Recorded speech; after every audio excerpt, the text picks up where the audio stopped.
It can be said that there is no group more affected by the sin of omission than widows in Uganda. They are painfully absent from the statistics of suffering women, and they are rarely mentioned in the multitude of reports on women's poverty, development, health, or human rights published in the last 25 years.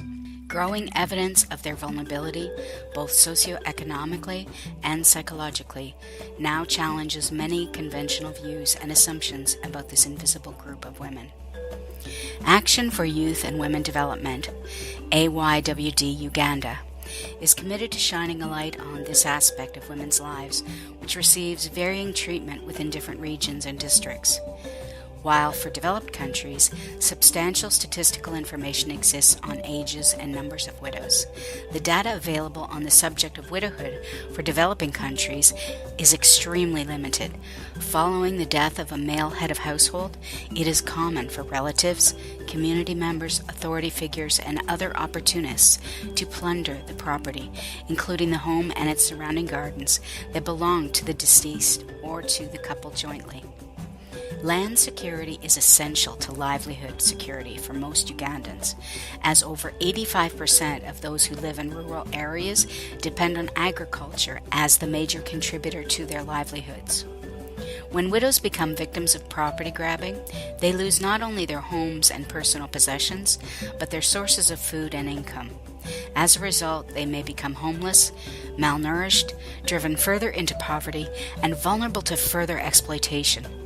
In developed countries, widowhood is experienced primarily by elderly women, while in developing countries, it also affects younger women, many of whom are still rearing children, and in some regions, girls become widows before even reaching adulthood.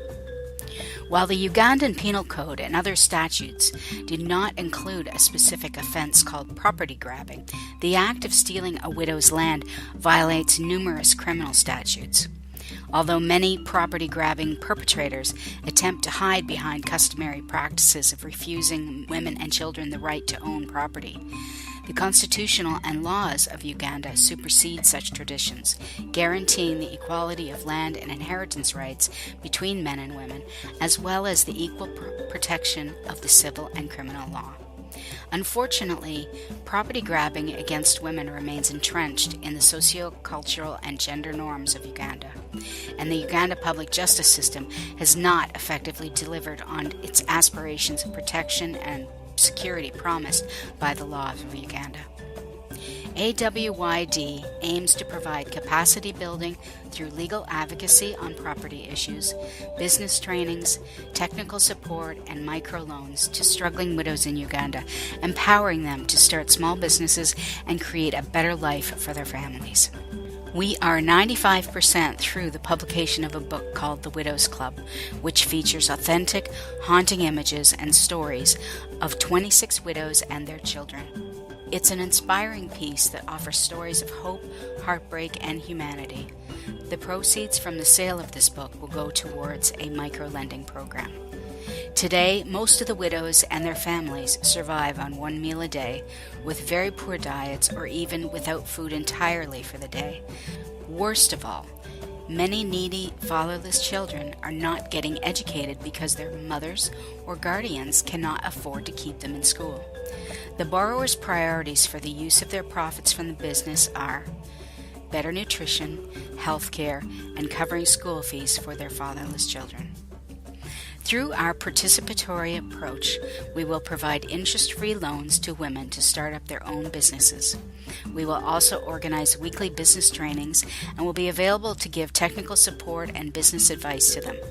Once loads are paid, we collect and give it to another borrower, hence revolving funds, moving from one woman to another. Helping needing families afford the basics of life like food, shelter, and sending children to school is our goal.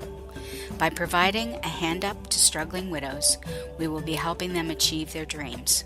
This fundraising campaign will be a catalyst for change, breaking the vicious cycle of poverty and energizing the community as widows become productive and send their children to school. We thank you for your heartfelt consideration of this noble cause. Your donation would be immensely appreciated. Blessings to you and your family. AYWD.